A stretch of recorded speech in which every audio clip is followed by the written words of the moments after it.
Hi guys and welcome back to the channel Deepak Yadav Education. Welcome to the Daily Hindu News and Editorial Analysis of 16th of December 2024.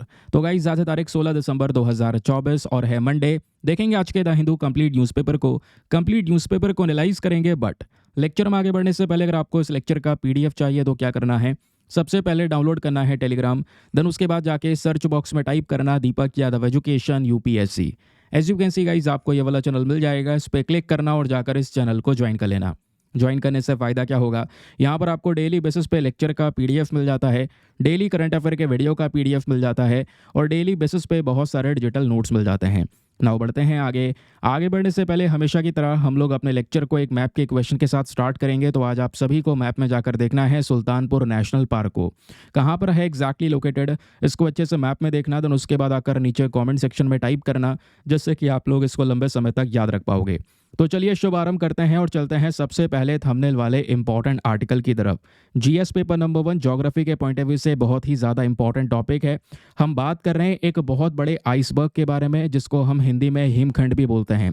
लेकिन ये जो iceberg है ये पिछले कई सालों से चर्चाओं में है। इवन इस साल 2024 की भी बात करूंगा तो 2 से 3 बार पहले भी डिस्कस कर चुका हूं।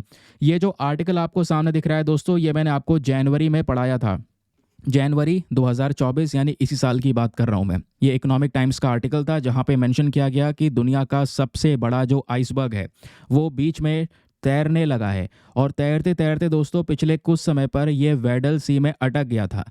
अब वेडल सी से अटकने के बाद में वहाँ से वापस से निकल चुका है और अब फिर से तैरने लगा है, जो कि स्पेशली वार्मर रीजन की साइड आ सकता है। उसको लेकर बहुत सारे अपडेट्स पब्लिश हुए हैं, जैसे अब आप देख पाएंगे कल का ये न्यूज़ आर्टिकल है।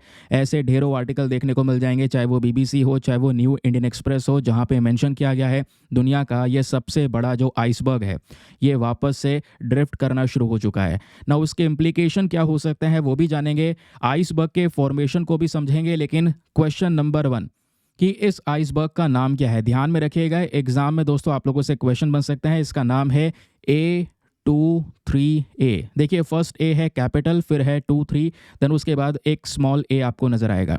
तो एग्जाम में क्वेश्चन बन सकता है कि बताइए हाल ही में A23A नाम की चीज़ चर्चाओं में थी, ये क्या है? तो ये है आइसबर्ग। ठीक है, अब दोस्तों यहाँ पर इसका साइज इतना मैसिव है कि बताया जा रहा है 4000 स्क्वायर किलोमीटर्स के साइज का ये हो सकता है। कई सारे बड़े बड़े शहर हैं दोस्तों, उनसे भी बड़े साइज का ये हो सकता है। ठीक है, नाउ एक और सवाल आएगा, ये आइसबर्ग टूटा कहाँ से है? देखो पहली चीज़, आइसबर्ग होता क्या है? जो हमारे यहाँ पर बर्फीले रीजन है, फॉर एग्जांपल हम बात करते हैं एंटार्क्टिका की या आर्कटिक की, तो ये हमारे पोलर रीजन्स हैं, है ना। अब जब एंटार्क्टिक की बात करते हैं तो ये साउथ पोल पर आता है।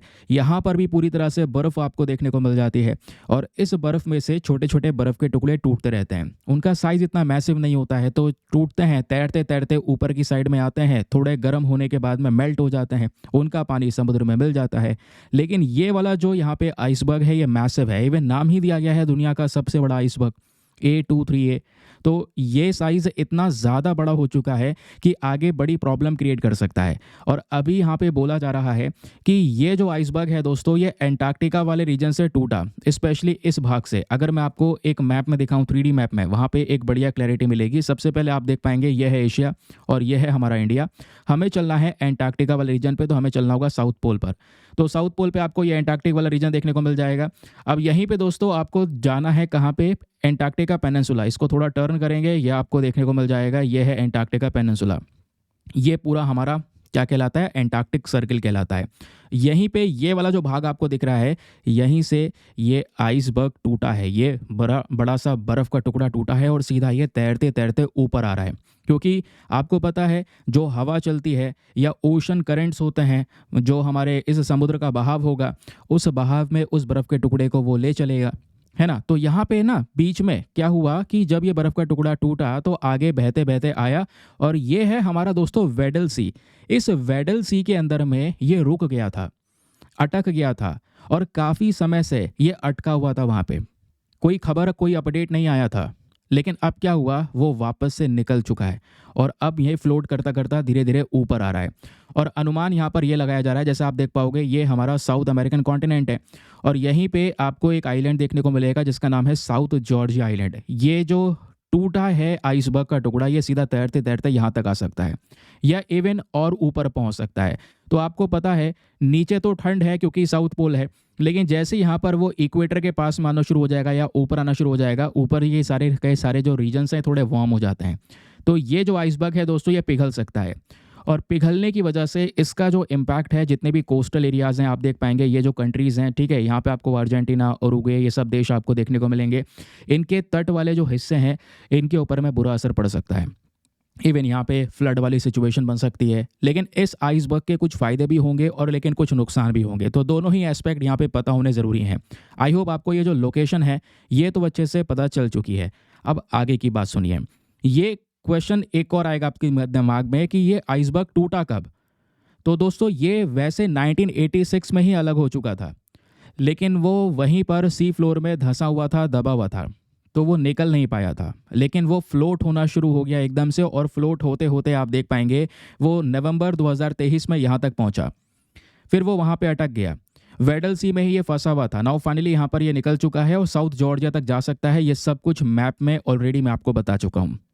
नाउ आते हैं इसके साइज़ कंपैरिजन की तरफ। तो जैसे मैंने आपको बताया, A23A आइसबर्ग का जो साइज़ है वो 4000 स्क्वायर किलोमीटर्स के आसपास है। तो इसका मतलब जो ग्रेटर लंदन है दोस्तों, उससे भी दुगना ज़्यादा बड़ा है। हवाई का बिग आइलैंड आपको देखने को मिल जाएगा, साइप्रस पूरा देखने को मिल जाएगा। फिलहाल ये तो बड़े बड़े आइलैंड्स हैं, मैं इनके कंपैरिजन में आपको बता रहा हूँ कि ये कितना ज़्यादा ह्यूज साइज़ आपको नज़र आएगा।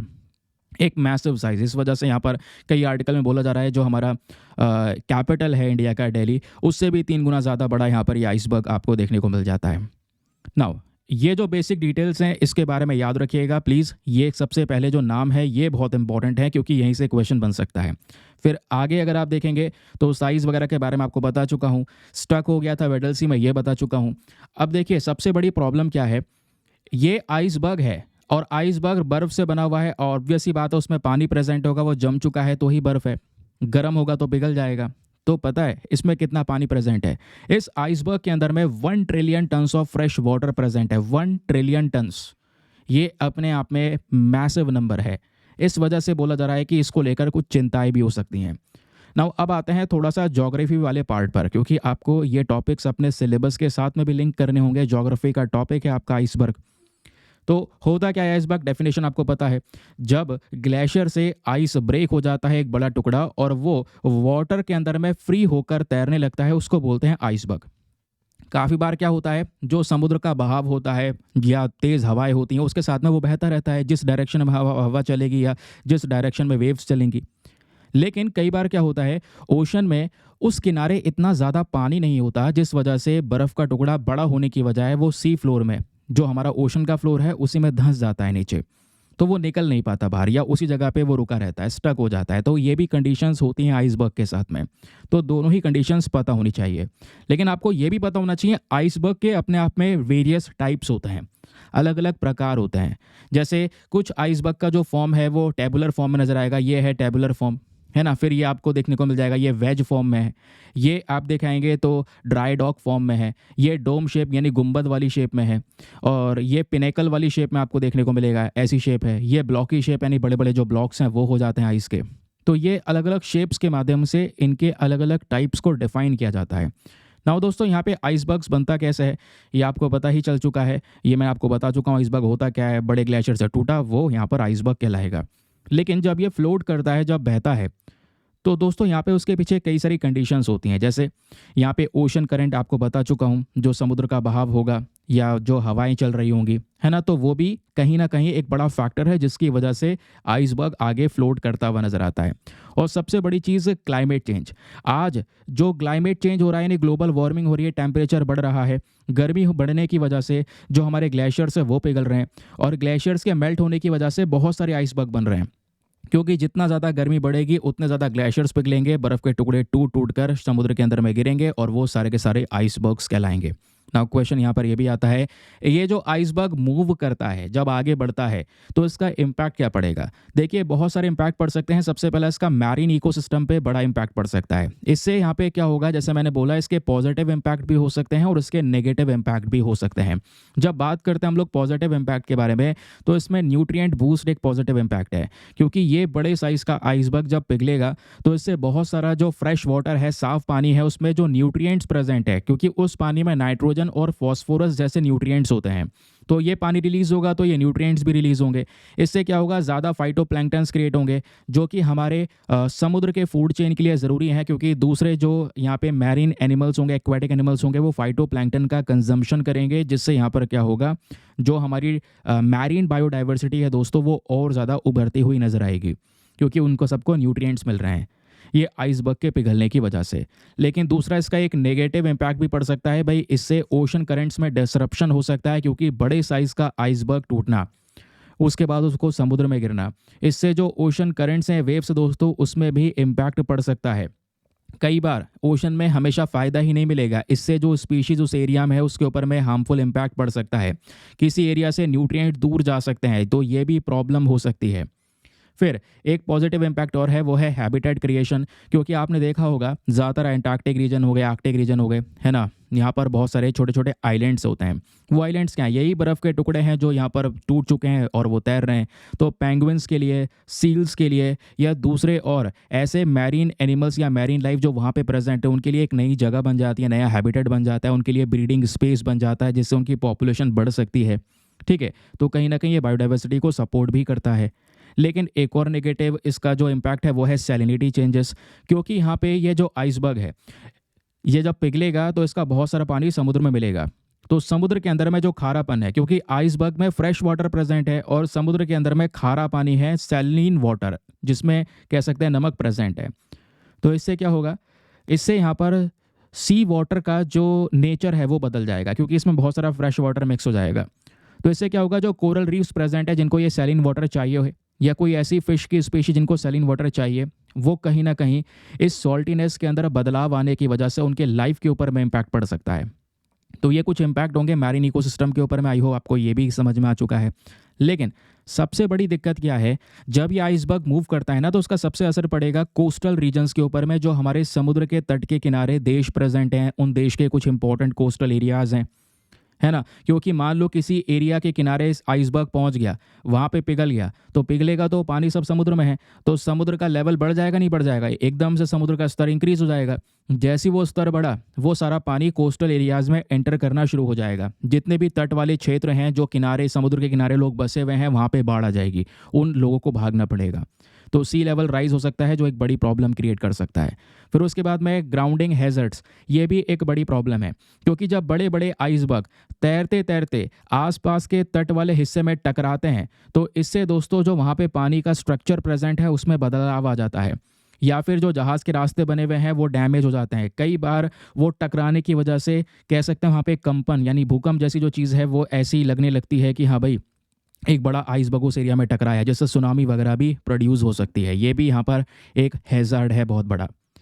फिर है फ्रेश वाटर सप्लाई, ये इसका पॉजिटिव इम्पैक्ट कर सकते हैं। अब मान लो उस कोस्टल एरिया में कुछ भी नहीं था, वो एरिया बिल्कुल खाली था, इवन वहाँ पे सूखा पड़ा हुआ था, तो मान लो आइसबर्ग वहाँ पे जाके पिघलता है, तो इससे फ्रेश वाटर उस रीजन में मिलेगा, है ना। वहाँ पे सिंचाई के लिए पानी मिल सकता है, ड्रिंकिंग वाटर मिल सकता है। तो ये भी यहाँ पर हम सोच के लेके चल सकते हैं।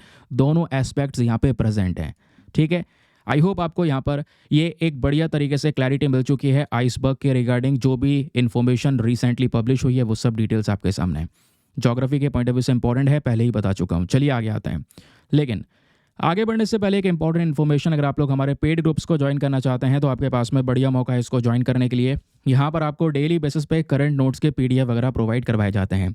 फॉर एग्जाम्पल, जैसे आप लोगों ने देखा ये सब डिटेल्स जो मैंने आपको प्रोवाइड करवाई है, ये सब डिटेल्स एक PDF में आपको कंपाइल करके दी जाती है। एक ऐसा PDF जिसका प्रिंट आउट वगैरह आप निकलवा सकते हैं, एक ऐसा PDF जो हिंदी और इंग्लिश दोनों भाषाओं में प्रोवाइड करवाया जाता है, एक ऐसा ग्रुप आपको ज्वाइन करवा दिया जाएगा जहाँ पे करंट अफेयर का सभी कंटेंट वहाँ पे अवेलेबल होता है और डेली बेसिस पे अपलोड होता है डेटा। तो किसी भी तारीख का पीडीएफ उठाओ, डाउनलोड करो, पढ़ो, डिलीट करो, अनलिमिटेड ऑप्शंस आपके पास में अवेलेबल होते हैं। स्टोरेज का कोई इशू नहीं है, स्क्रॉल करके पढ़ सकते हैं, पुराने टॉपिक सर्च करने उनको सर्च करके पढ़ सकते हैं। ये सब बेनिफिट्स एक जगह पे मिल जाएंगे। और ग्रुप को ज्वाइन करने का जो फ़ी पेमेंट है वो बहुत ही ज़्यादा मिनिमम है, just 499 for the lifetime access. जब तक आपका सिलेक्शन ना हो जाए तब तक आप 499 में इस ग्रुप को ज्वाइन करके रख सकते हैं। ज्वाइन करने के लिए करना क्या है, व्हाट्सएप पर जाना, यहाँ पर आपको एक नंबर दिया गया है 8534873368। इस नंबर पर मैसेज कर देना कि हाँ I want to join this group. वहाँ पे आपको रिप्लाई मिलेगा, पेमेंट का प्रोसेस दिया जाएगा और उससे ज़्यादा इंपॉर्टेंट आपको डेमो वीडियो का लिंक भी मिलेगा। आप पूरे डेमो वीडियो को चेक कर सकते हैं, देख सकते हैं मुझको कहाँ पर क्या फ़ायदा होगा और अपने आप को कंप्लीटली सेटिस्फाई करने के बाद में जाकर ये इन्वेस्टमेंट कर सकते हैं। ठीक है, बाकी यार मेक श्योर क्या करो, वीडियो पे जो लाइक का बटन है उसको प्रेस कर दिया करो, ज़रूरी है ये। चलिए अगला न्यूज़ आर्टिकल। अब देखो ये ना न्यूज़ आर्टिकल जो है आपके न्यूज़पेपर में पेज नंबर 1, 3, 5 इस सब पेजेस पे प्रेजेंट है। मैं सबका जो भी इंपॉर्टेंट आर्टिकल है उनका एनालिसिस प्रोवाइड करवा रहा हूँ प्रॉपर डेटा के साथ में, लेकिन आप देख पाएंगे बाकी सारी चीज़ों में डिफरेंस। ठीक है, तो काफ़ी लोग मुझसे कमेंट भी कहते हैं कि सर आपका थोड़ा वीडियो डिले आता है, बट मैं बहुत सारे वीडियोस देख चुका होता हूँ या खुद से पढ़ चुका होता हूँ, फिर भी जब वीडियो देखता हूँ तो आपके में कुछ एक्स्ट्रा कंटेंट मिलता ही मिलता है। उसके पीछे का रीज़न है दोस्तों, वीडियो जब लेट आता है तो उसके पीछे थोड़ा सा ज़्यादा रिसर्च लगता है, ज़्यादा डेटा यहाँ पर जो सिलेबस के पर्सपेक्टिव से इंपॉर्टेंट है वो सब सोच के लेकर आना पड़ता है ना। जैसे यहाँ पर ये टॉपिक बहुत इंपॉर्टेंट है, इसको लेकर यूपीएससी क्वेश्चन पूछ चुका है, तो यहाँ पे कुछ क्वेश्चन पूछे हैं नहीं पूछे हैं, अगर मेरे पास कुछ डेटा है, क्वेश्चन पूछे हैं, मुझे पता है तो मैं वो लगा देता हूँ, नहीं पूछे हैं तो उसको सर्च करता हूँ, फिर देखता हूँ कि यहाँ पैटर्न पूछा गया है नहीं पूछा गया है ना। तो वो सब चीज़ें थोड़ा सा तैयार करने में टाइम लग जाता है। हाँ, अगर मैं लाइव कंडक्ट कर दूँ सेशन तो ये समझ लेते, अगर मैं ये रिकॉर्ड कर रहा होता तो एक तरफ ये वीडियो लाइव चल रहा होता। लेकिन प्रॉब्लम क्या है, लाइव का जो अपने चैनल पर एल्गोरिथम है ना वो इतना ज़्यादा सपोर्ट करेगा नहीं। मैं ट्राई कर चुका हूँ पहले, तो लोग की आदत पड़ी हुई है कि सर हम इस तरीके से पढ़ते हैं, आप वीडियोस को अपलोड कर दिया करिए। बाकी मेरी कोशिश पूरी जारी है कि मैं जल्द से जल्द वीडियोस को प्रोवाइड करवाऊँ अर्ली मॉर्निंग में, ताकि सभी लोग इसका एक्सेस कर पाएँ। बट द थिंग इज़ मैं क्वालिटी से कॉम्प्रोमाइज़ करना नहीं चाहता तो उसमें इस वजह से थोड़ा डिले हो जाता है। मैं खुद सोचता हूँ यार चलो आज जल्दी तैयार हो गया है, लेकिन फिर जब मैं आर्टिकल में देखता हूँ यार ये इन्फॉर्मेशन और इंपॉर्टेंट हो सकती है, ये भी इंपॉर्टेंट हो सकती है, तो उसको मैं इंक्लूड करते चले जाता हूँ। इस वजह से थोड़ा सा समय लग जाता है। अब जैसे फॉर एग्जांपल ये आर्टिकल देखिएगा, जो मैं पढ़ाने वाला हूँ और जो आपने अभी तक पढ़ चुका होगा, कितना डिफरेंस होने वाला है समझिएगा। यहाँ पे बात हो रही है ऑलिव रिडले टर्टल्स के बारे में। तो ऑलिव रिडले टर्टल की बहुत सारी dead bodies recently Andhra Pradesh के विशाखापट्टनम कोस्ट पर देखने को मिली हैं। नाउ क्वेश्चन यहाँ पर यह है, सबसे पहले चलिए लोकेशन के ऊपर में, अगर लोकेशन नहीं क्लियर है तो मज़ा ही नहीं आएगा। अब दोस्तों यहाँ पर इंडिया का मैप मैं आपको कितनी बार क्लियर करवा चुका हूँ ये आपको पता ही होगा। ये आंध्र प्रदेश आपको देखने को मिल जाएगा, काफ़ी सारे स्टेट्स के साथ में बाउंड्रीज को शेयर करता है। एक बाउंड्री दोस्तों ओडिशा के साथ में लगती है। अब ये बात यहाँ पे सुनिएगा, जो ऑलिव रिडले टर्टल्स होते हैं ये टर्टल्स ना काफ़ी ज़्यादा खतरे में है, वल्नरेबल कैटेगरी में है, और ये टर्टल्स आंध्र प्रदेश के विशाखापट्टनम में पाए जाते हैं। ठीक है, उसके अलावा ओडिशा के अंदर में एक इम्पॉर्टेंट सेंचुरी जिसका नाम है गाहिर माथा मैरीन सेंचुरी। ठीक है, ये मैंने एक मैप लगा दिया है। ठीक है, ये आप देख पाएंगे, ये पर्टिकुलर रीजन है, यहाँ पर भी ऑलिव रिडले टर्टल्स पाए जाते हैं। ज़्यादातर इनको समुद्र में रहना ही पसंद है। जैसे ये आप देख पाएंगे बे ऑफ बंगाल है, नीचे इंडियन ओशन है, तो इनको समुद्र में रहना पसंद होता है इन ऑलिव रिडले टर्टल्स को। ये निकल कर आते हैं और आंध्र प्रदेश के जो बीच प्रेजेंट हैं या ओडिशा के अंदर में जो बीच प्रेजेंट है वहाँ पे आते हैं, अंडे देते हैं। अंडे में से यहाँ पे दोस्तों और बहुत सारे जो ऑलिव रिडले टर्टल है वो प्रोड्यूस होते हैं। लेकिन फिर क्वेश्चन ये है, क्या भारत में केवल यही 2 जगह हैं जहाँ पे ऑलिव रिडले टर्टल देखने को मिलेंगे? तो ऐसा नहीं है। मैं आपको बता दूं, एक रिपोर्ट ये भी बताती है कि तमिलनाडु के जो पाक बे वाला रीजन है, ये पर्टिकुलर स्ट्रेट जो है, यहाँ पर भी आपको ऑलिव रिडले टर्टल्स देखने को मिलेंगे। तो यहीं से क्वेश्चन बन जाएगा। आप सोचोगे हमने तमिलनाडु के बारे में तो पढ़ा ही नहीं था यार, हमने केवल आंध्र प्रदेश और उड़ीसा पढ़ा था, तो मान लो स्टेटमेंट में तमिलनाडु आ गया तो कन्फ्यूज हो जाओगे। अब ये कन्फ्यूजन आपका दूर हो जाएगा। चलिए आगे की बात करते हैं। तो यहाँ पे इस तरीके से ऑलिव रिडले टर्टल्स की डेड बॉडीज विशाखापट्टनम कोस्ट पर पाई गई। लोगों ने इसको नोटिस किया और एनवायरमेंटल एक्सपर्ट्स का कहना यहाँ पर यह है, इसके पीछे का कारण क्या हो सकता है? इसके पीछे का कारण यह है, या तो समुद्र के अंदर जो पोल्यूशन है, प्रदूषण बढ़ रहा है, इसकी वजह से इनकी मृत्यु हुई है, या फिर जो मछुआरे मछली पकड़ते हैं तो वो ना ट्रॉलिंग एक्टिविटीज़ को अपनाते हैं। एक जाल अपने जहाज़ के पीछे बांध लेते हैं और उस जाल को फटाफट खींचते चलते हैं ताकि बहुत सारी मछली उनके जाल में फंस जाए। लेकिन मछलियों के साथ साथ ये ऑलिव रिडले टर्टल फंस जाते हैं और इनकी जान चली जाती है। तो ये भी एक रीज़न है। तो कहीं ना कहीं आज के समय पर ये सीज़न चल रहा है कि ये टर्टल बाहर आते हैं अपने पानी से निकलकर और बहुत सारे अंडे देते हैं थोड़ी सी दूरी पे जाकर। आंध्र प्रदेश में भी ऐसा है और उड़ीसा में भी यहाँ पर ये अंडे देते हैं। लेकिन प्रॉब्लम यह है कि इनकी जो डेड बॉडी पाई गई है ये थोड़ा कंसर्निंग सिनेरियो है। इसको लेकर अब यहाँ पे बोला जा रहा है कि देखिए किसी का भी कोई इंटेंशन नहीं था, कोई किसी ने जानबूझकर इनको नहीं मारा है। अब हम क्या करेंगे, लगातार जो कह सकते हैं फिशिंग कम्युनिटी है, जो मछुआरों का पूरा ग्रुप है, उनको एजुकेट करेंगे, उनको बताएंगे कि भाई आप थोड़ा सा टर्टल का एक स्पेशल ध्यान में रखिएगा। ठीक है, इनका ब्रीडिंग सीजन चल रहा है तो यहाँ पे ध्यान में रखिए इनको कोई नुकसान ना पहुँचे, क्योंकि अदरवाइज़ ये थोड़े से खतरे में है इनकी पॉपुलेशन, तो प्रॉब्लम हो सकती है। और इसको लेकर मैं आपको बता दूं, इसी साल फरवरी में भी आर्टिकल पब्लिश हुआ था, आपके सामने ये न्यूज़ आर्टिकल उस समय का है। यहाँ पे क्लियरली मेंशन है कि आंध्र प्रदेश की गवर्नमेंट ने ऑलरेडी जो इनका होप आइलैंड है उसके 5 किलोमीटर के रेडियस में फिशिंग जो है, फिशिंग के ऊपर में बैन लगा दिया था ताकि यहाँ पर ऑलिव रिडले टर्टल्स की डेथ को रोका जा सके। और ये देख पाओगे फरवरी का आर्टिकल है 2024 का, ये मैं डिस्कस कर चुका हूँ, पुराना आर्टिकल भी आपके सामने लगा के दिखा दिया है। तो यानी कि आर्टिकल इंपॉर्टेंट है। लेकिन क्वेश्चन ये है पढ़ना क्या चीज़ है। देखिए एग्जाम में ऑलिव रिडले टर्टल के बारे में बेसिक फैक्ट्स आप लोगों से पूछे जा सकते हैं, यही फैक्ट पढ़ के जाना है। ऑलिव रिडले टर्टल की जब बात करते हैं तो छोटे साइज के टर्टल होते हैं, बगल में फोटो आपको दिख रहा होगा, और ये दुनिया के मेजोरिटी ऑफ द समुद्र में पाए जाते हैं। देखिए मैंने अभी यहाँ पे बताया कि ये जाने जाते हैं अंडे देने के लिए, मास नेस्टिंग होती है इनकी, और वो जो अंडे देने का प्रोसेस होता है उसको नाम दिया गया है अरीबदा। ध्यान में रखिएगा, वेरी वेरी इंपॉर्टेंट, अरीबदा। ये क्या है पूछ लिया जाएगा, बताओ ये क्या है, तो ये यूनिक मास नेस्टिंग है ऑलिव रिडले टर्टल्स की, जहाँ पे हज़ारों फीमेल्स एक साथ आती हैं बीच के ऊपर में और बहुत सारे अंडे दे देती हैं। ठीक है, क्वेश्चन ये है ऑलिव रिडले टर्टल कहाँ पे पाए जाते हैं। जैसे मैंने आपको बताया समुद्र में ये स्पेशली पाए जाते हैं, और समुद्र में स्पेशली जो वार्म वाटर है वहाँ पे। अब वार्म वाटर आपको पैसिफिक, अटलांटिक और इंडियन ओशन में देखने को मिलेगा। आइए मैप देख लेते हैं, तो ये आपको देखने को मिल जाएगा, ये है इंडियन ओशन। ठीक है, तो हमारे रीजन्स में भी ये ऑलिव रिडले टर्टल देखने को मिल जाते हैं। उसके अलावा ये है अपना अटलांटिक ओशन और ये है पैसिफिक ओशन। तो ये वो पर्टिकुलर 3 रीजन्स हैं जहाँ पे ऑलिव रिडले टर्टल्स आपको देखने को मिल जाते हैं। ठीक है, जैसे फिर आयुषन स्टेटस की बात हो रही थी, तो इनको वल्नरेबल कैटेगरी में कवर किया गया है। इनकी पॉपुलेशन खतरे में है तो इनको प्रोटेक्शन देने की बात करता है। बाकी वाइल्ड लाइफ प्रोटेक्शन एक्ट में शेड्यूल 1 में कवर किया है। अब शेड्यूल 1 में कवर करने का मतलब यह है इनको हाई प्रोटेक्शन दी गई है, सुरक्षा दी गई है, इनकी कोई हंटिंग वगैरह, शिकार वगैरह नहीं करेगा। करता है दोस्तों तो उसके ऊपर में पेनल्टीज़ वगैरह चार्ज की जाएंगी। ठीक है, अब देखिए एक बार ना क्वेश्चन पूछ लिया गया यहाँ पे इस तरीके से। अच्छा एक सेकंड रुको, ये क्वेश्चन से पहले ये और थोड़ा बेसिक डेटा और पढ़ लो। जैसे मैंने आपको बताया ऑलिव रिडले टर्टल के बारे में, ये कहाँ कहाँ पे पाए जाते हैं भारत में, तो गाहिर माथा जो इंपॉर्टेंट सेंचुरी है उड़ीसा में है, ये सबसे ज़्यादा फेमस है, और यहाँ पे दुनिया में ये ऑलिव रिडले टर्टल सबसे ज़्यादा अंडा देते हैं। ठीक है, बहुत ज़्यादा लार्ज नंबर में आते हैं हर साल और अंडा दे के चले जाते हैं। और ये जो ऑलिव रिडले टर्टल्स है दोस्तों, ये ध्यान में रखिएगा, क्वेश्चन बन जाए ये कार्निवोरस हैं या हर्बीवोरस हैं। तो ये दोस्तों ये ना ही कार्निवोरस है ना ही हर्बीवोरस है, ये ओमनीवोरस है। यानी ये मीट भी खाते हैं, उसके अलावा जो कह सकते हैं घास फूस उसको भी खाने का काम करते हैं। फॉर एग्जांपल ओमनीवोरस में जब बात आती है तो ये जो ऑलिव रिडले टर्टल्स हैं ये क्रैब, मोलस्क या जेलीफिश को भी खाते हैं, और बोला जाता है कि इनका जेलीफिश खाना ज़्यादा सही रहता है। क्यों? अगर ये जेलीफिश को ज़्यादा कंज्यूम करेंगे तो इससे जेलीफिश की पॉपुलेशन कंट्रोल रहती है, क्योंकि अगर जेलीफिश की पॉपुलेशन समुद्र में बढ़ जाती है तो वो हमारे मैरीन एनवायरनमेंट के लिए, यानी कि समुद्र के अंदर का जो इकोसिस्टम है उसके लिए सही नहीं है। इस वजह से यहाँ पर ऑलिव रिडले टर्टल का जो इंपॉर्टेंस है मैरीन एनवायरनमेंट के लिए वो भी बढ़ जाता है। ठीक है, ये बात आपको क्लियर हो गई।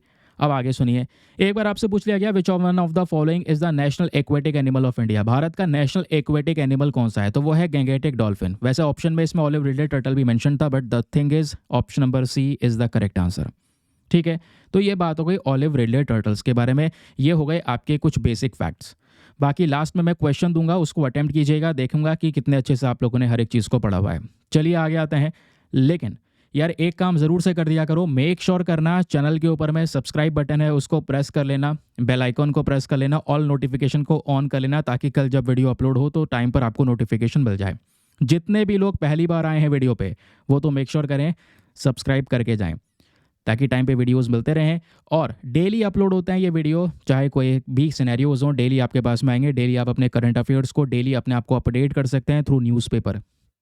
तो अगला जो आर्टिकल है दोस्तों ये बात करता है, हमारी केंद्र सरकार ने जलवाहक स्कीम लॉन्च कर दी है, और ये जो पर्टिकुलर स्कीम है ये कार्गो मूवमेंट के लिए है, और ये कार्गो मूवमेंट हमारे देश के अंदर के जो नदियाँ हैं, कैनाल हैं, उसके अंदर में किया जाएगा। फॉर एग्ज़ाम्पल चलिए मैं आपको थोड़ा डिटेल से बताता हूँ। आज अगर आप लोग व्यापार करते हैं दुनिया भर में, तो दुनिया भर में व्यापार करने के लिए सबसे ज़्यादा तो समुद्र यानी सी वाटर का इस्तेमाल होता है। अपने जहाज़ पे सामान लाते हैं, अपने बंदरगाह से वो सामान जाता है फिर दूसरे देश के बंदरगाह पे, तो समुद्र के ज़रिए बहुत सारा व्यापार होता है। लेकिन जब देश के अंदर व्यापार करने की बात होती है तो ज़्यादातर हम क्या करते हैं, ट्रेन का इस्तेमाल करते हैं, है ना भाई? रेल का इस्तेमाल करते हैं जो मालगाड़ी है।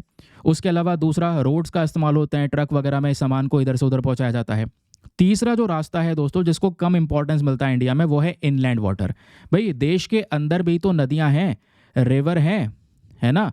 उन रिवर का फ्लो है और वो नदी एक स्टेट से दूसरे स्टेट को कनेक्ट कर रही है। तो अगर देश के अंदर व्यापार करना है तो हम रेल रोड के अलावा इन नदियों का सहारा ले सकते हैं।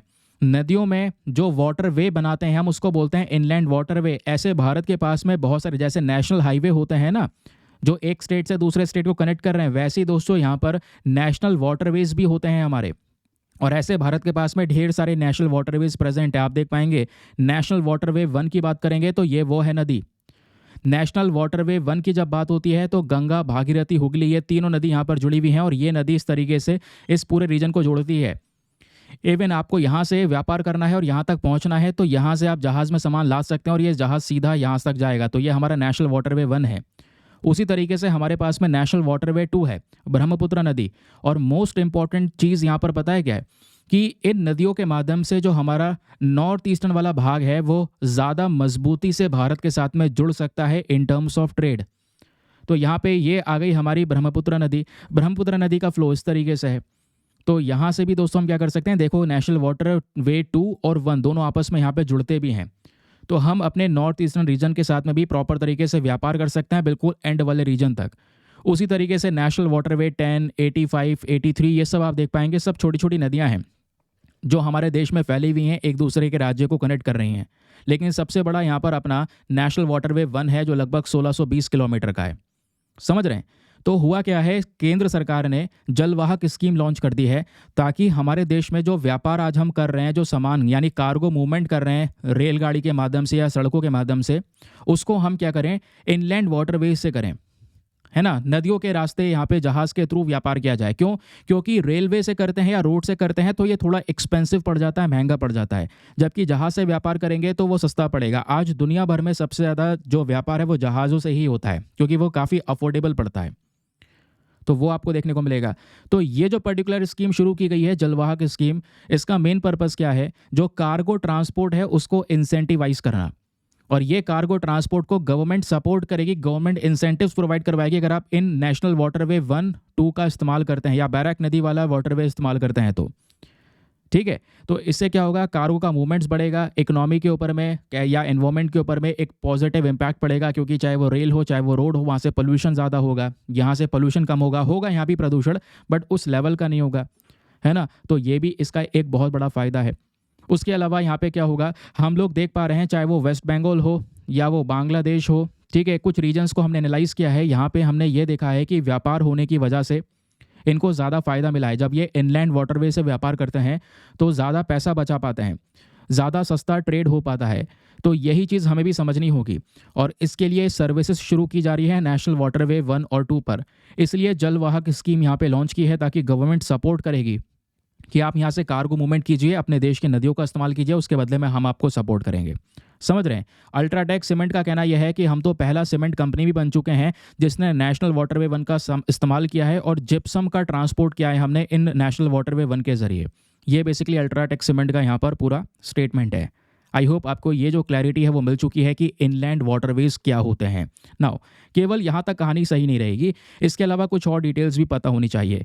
क्वेश्चन यहाँ पर यह है कि इनलैंड वाटरवे ट्रांसपोर्ट का जो इवोल्यूशन है भारत में वो कैसे हुआ।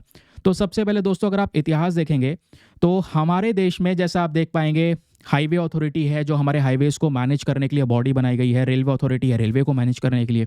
उसी तरीके से ये जो इनलैंड वाटरवेज हैं इसको मैनेज करने के लिए भारत के अंदर में ये कह सकते हैं inland waterway transport authority of India भी आपको देखने को मिल जाती है। तो इसका इतिहास क्या है, तो अगर आप देखेंगे तो ये कॉन्सेप्ट इको फ्रेंडली है, मैं आपको बता चुका हूँ, और कॉस्ट इफेक्टिव पड़ेगा, पैसा इतना खर्च नहीं होगा इसमें। और सबसे बड़ी बात यहाँ पे हम क्या कर सकते हैं, पब्लिक और प्राइवेट दोनों को साथ में लेकर आके वर्क कर सकते हैं। और कहीं ना कहीं यहाँ पे अगर आप देखेंगे तो जब तक रेलवेज़ या रोड्स वगैरह नहीं आए तब तक इसी कॉन्सेप्ट का इस्तेमाल होता था। अब रेलवेज़ रोड आ गए तो रेलवेज़ रोड का ज़्यादा उपयोग होने लगा तो हम इसको भूल गए। लेकिन अपने इन इंपॉर्टेंट चीज़ों को भूलना नहीं चाहिए। आज एनवायरनमेंट पे असर पड़ रहा है तो दोबारा वो चीज़ें याद आ रही हैं। ठीक है, तो इससे क्या होता है कि जैसे हम लोगों ने इनलैंड वाटरवेज को इंपॉर्टेंस दिया भारत में, हमने एक बॉडी भी बना दी। 1986 के अंदर में ये inland waterway authority of India बनाया गया और इसी बॉडी का मेन पर्पस था कि भारत के अंदर जितने भी इनलैंड वाटरवे हैं, वही नेशनल वाटरवे 1 2 इन सब की बात करो, इनको रेगुलेट करना और नए नए वाटरवेज को डेवलप करना, जैसे नए नए हाईवेज बनते हैं। तो भारत में आज दोस्तों लगभग 14,500 किलोमीटर के वाटरवेज प्रेजेंट हैं, जिसमें से सबसे लंबा वाटरवे नेशनल वाटरवे 1 है जो अकेला 1620 किलोमीटर का है। ठीक है, तो ऐसे ढेरों वाटरवेज प्रेजेंट है भारत में। 111 वाटरवेज है जिसमें से 5 एग्जिस्टिंग है, 106 नए हैं। और उसके अलावा बताया जा रहा है कि अभी हम बहुत सारे वाटरवेज ऐसे हैं जिसके ऊपर तैयारी कर रहे हैं, अंडर कंस्ट्रक्शन है, जिसको नेशनल वाटरवे डिक्लेयर किया जाएगा। ठीक है, जो नॉर्मल वाटरवे होते हैं ना, उसको नेशनल वाटरवे डिक्लेयर किया जाता है, वो भी एक एक्ट के माध्यम से। उस एक्ट का नाम है नेशनल वाटरवे एक्ट 2016। तो इतने वाटरवेज हमने नेशनल वाटरवे एक्ट के माध्यम से ऑलरेडी डिक्लेयर कर दिए हैं। तो इसमें मैंने आपको बता दिया फ़ायदा क्या होगा। और ये वाटरवेज को डेवलप करने का काम किसके पास में है? इसी inland waterway authority of India, जो भारत की ये जो अथॉरिटी है, इसी के पास में ये सारा का सारा काम है। ठीक है, अब इन्हीं वाटरवे का एक स्वॉट एनालिसिस कर लेते हैं। यहीं पे दोस्तों मैं आपको एक चीज़ और बताता हूँ। जब भी आप किसी टॉपिक को एनालाइज कर रहे हैं और उस टॉपिक में आप देख पा रहे हैं कुछ फ़ायदे भी हैं, नुकसान भी हैं, चैलेंजेस भी हैं, अगर कुछ ऐसा दिख रहा है ना, तो उस टॉपिक को पढ़ लेना और उसके बाद अलग से पेपर लेके उसका स्वॉट एनालिसिस कर लिया करो। स्वॉट एनालिसिस क्या है? यह है एक टॉपिक के अंदर में जो टॉपिक समझाया गया है, जो मेनली जिस चीज़ के ऊपर डिस्कशन किया गया है, उसकी स्ट्रेंथ क्या है, उसकी वीकनेस क्या है, उसमें क्या क्या अवसर हो सकते हैं, उसके चैलेंजेस यानी कि थ्रेट्स। टी से थ्रेट हो गया, ये क्या है? तो उसको हम बोलते हैं स्वॉट एनालिसिस। फॉर एग्जाम्पल, मैं आपको एग्जाम्पल देता हूँ। यहाँ पे जो हम बात कर रहे हैं इनलैंड वाटरवेज की, तो इसमें सबसे बड़ा स्ट्रेंथ या फ़ायदा क्या होगा कि भाई यहाँ पर एनवायरमेंट फ्रेंडली है ना, कम समय लगेगा, मतलब लैंड एक्विजिशन कम होगा, ज़्यादा समय लग सकता है लेकिन एनवायरमेंट को फ़ायदा पहुंचाएगा, नेचुरल रूट होगा, सोशो इकोनॉमिक में बेनिफिट्स मिलेंगे, पैसा बचेगा। फिर उसके बाद इसमें नई नई अपॉर्चुनिटीज़ क्या है? नई नई कोस्टल कनेक्टिविटी हो सकेंगी, नए नए रीजन्स बना सकेंगे, जॉब जनरेट हो सकेगी, रोड्स रेलवेज़ के ऊपर में जो कह सकते हैं ट्रैफिक है वो कम हो सकेगा, क्राउड कम हो सकेगा। तो ये नई अपॉर्चुनिटीज़ है। बाकी वीकनेस में बात करेंगे तो इसमें टेक्निकल चैलेंजेस आ सकते हैं। कॉन्सेप्ट बहुत पुराना है, आज हमारे पास में शिप्स वगैरह के मामले में नई टेक्नोलॉजी नहीं है, तो पुरानी टेक्निकल एक्सपर्टी है, तो ये एक प्रॉब्लम हो सकती है हमारे लिए। फिर बात आती है थ्रेट्स की, यानी खतरा क्या है इसमें। भाई यहाँ पे अगर आप देखोगे तो इसमें एक सबसे बड़ा खतरा आ सकता है, क्योंकि इन्वेस्टमेंट बहुत सारा चाहिए, तो फाइनेंसिंग ऑप्शंस की बहुत ज़्यादा कमी है ना। उसके अलावा बहुत सारी नदियाँ पॉल्यूट हो सकती हैं, ऐसा नहीं है पोल्यूशन नहीं होगा, तो वाटर पोल्यूशन भी हो सकता है। सबसे बड़ा खतरा यही है, जिससे कई सारी पवित्र नदियां हैं, गंगा है, जिसको आज हम इंडिया के अंदर में एक कह सकते हैं कि रिलीजियस सेंटिमेंट्स के साथ में जोड़ते हैं, तो वो कई सारे लोगों के इम्पैक्ट हो सकते हैं, वो यहाँ पे बोला जा रहा है। तो इसको बोलते हैं स्वॉट एनालिसिस की, एक टॉपिक में क्या स्ट्रेंथ, क्या अपॉर्चुनिटीज़, क्या वीकनेस और क्या थ्रेट्स हो सकते हैं। ठीक है, आई होप आपको ये वाला जो न्यूज़ आर्टिकल है वो भी क्लियर हो चुका है। आप देख पा रहे हैं कि न्यूज़ आर्टिकल पढ़ना ज़रूरी है, ठीक है, लेकिन उस न्यूज़ आर्टिकल में क्या क्या बेसिक चीज़ें हैं वो सब पढ़ना, प्रॉपर नोट्स बनाना, जैसे आपके पास में ये डिटेल सब कुछ लिखने के लिए आपके पास में प्रेजेंट है। दोस्तों, अब आप रेडी हैं इस टॉपिक को लेकर, आगे भविष्य में कोई चीज़ आती है तो पढ़ने की आवश्यकता नहीं है। चलिए फिर अगली खबर पर आते हैं। लेकिन ये जो अगली खबर है दोस्तों, ये ऑलरेडी मैं डिस्कस कर चुका हूँ। कल ही हम लोगों ने पढ़ा था, कल पोलावरम प्रोजेक्ट के बारे में पढ़ा था या नहीं? ये देखो, ये आर्टिकल मैंने डिस्कस किया था। क्यों? क्योंकि ओडिशा के जो फॉर्मर चीफ मिनिस्टर हैं नवीन पटनायक साहब, इनकी एक पॉलिटिकल पार्टी है बीजू जनता दल, तो इन्होंने लगातार यहाँ पे फोकस किया है कि ओडिशा के अंदर में एक नेगेटिव इम्पैक्ट पड़ सकता है पोलावरम प्रोजेक्ट का। पोलावरम प्रोजेक्ट जो गोदावरी नदी के ऊपर में बन रहा है आंध्र प्रदेश के अंदर में, जिसका नेगेटिव इम्पैक्ट पड़ेगा। तो इनकी जो पार्टी है बीजू जनता दल, वो इसको क्यों अपोज कर रही है, मैं कल डिस्कस कर चुका हूँ। ओडिशा के मलकांगिरी डिस्ट्रिक्ट पे क्या असर पड़ेगा वो भी बता चुका हूँ। तो प्लीज़ आप कल वाला वीडियो एक बार रेफर कर लीजिएगा इस वाले आर्टिकल को पढ़ने के लिए, क्योंकि ये मैं सब कुछ डिटेल्स प्रॉपर तरीके से शेयर कर चुका हूँ कि पोलावरम प्रोजेक्ट वगैरह है क्या। चलिए अब आते हैं अपने एडिटोरियल डिस्कशन पे। देखिए, आज का एडिटोरियल बहुत ही ज़्यादा ताबड़तोड़ होने वाला है। रीज़न क्या है? क्योंकि एडिटोरियल के साथ मैंने आपके साथ में केस स्टडी भी ऐड की हैं, फिर मेंस के क्वेश्चन भी आपको देने वाला हूं। जैसे ये एडिटोरियल हम पढ़ेंगे अच्छे से, फिर आपको यहाँ पे मेंस का क्वेश्चन दूंगा।